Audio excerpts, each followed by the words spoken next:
1 Samuel chapter 16. Now the Lord said to Samuel, "How long will you mourn for Saul, seeing I have rejected him from reigning over Israel? Fill your horn with oil and go.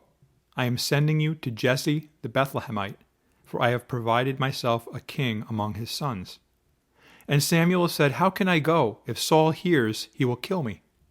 But the Lord said, "Take a heifer with you and say, 'I have come to sacrifice to the Lord.' Then invite Jesse to the sacrifice, and I will show you what you shall do. You shall anoint for me the one I name to you." So Samuel did what the Lord said and went to Bethlehem. And the elders of the town trembled at his coming and said, "Do you come peaceably?" And he said, "Peaceably, I have come to sacrifice to the Lord. Sanctify yourselves and come with me to the sacrifice." Then he consecrated Jesse and his sons and invited them to the sacrifice. So it was, when they came, that he looked at Eliab and said, "Surely the Lord's anointed is before him." But the Lord said to Samuel, "Do not look at his appearance or at his physical stature, because I have refused him. For the Lord does not see as man sees. For man looks at the outward appearance, but the Lord looks at the heart." So Jesse called Abinadab and made him pass before Samuel. And he said, "Neither has the Lord chosen this one." Then Jesse made Shammah pass by, and he said, "Neither has the Lord chosen this one." Thus Jesse made 7 of his sons pass before Samuel. And Samuel said to Jesse, "The Lord has not chosen these." And Samuel said to Jesse, "Are all the young men here?"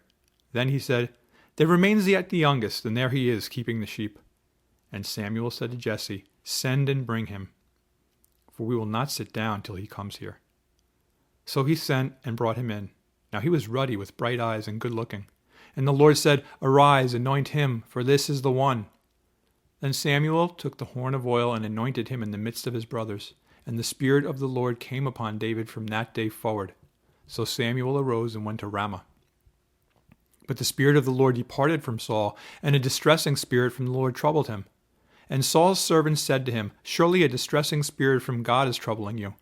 Let our master now command your servants who are before you to seek out a man who is a skillful player on the harp. And it shall be that he will play it with his hand when the distressing spirit from God is upon you, and you shall be well." So Saul said to his servants, "Provide me now a man who can play well, and bring him to me." Then one of the servants answered and said, "Look, I have seen a son of Jesse the Bethlehemite, who is skillful in playing.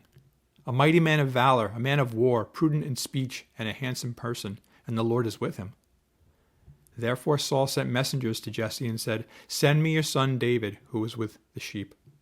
And Jesse took a donkey loaded with bread, a skin of wine, and a young goat, and sent them by his son David to Saul.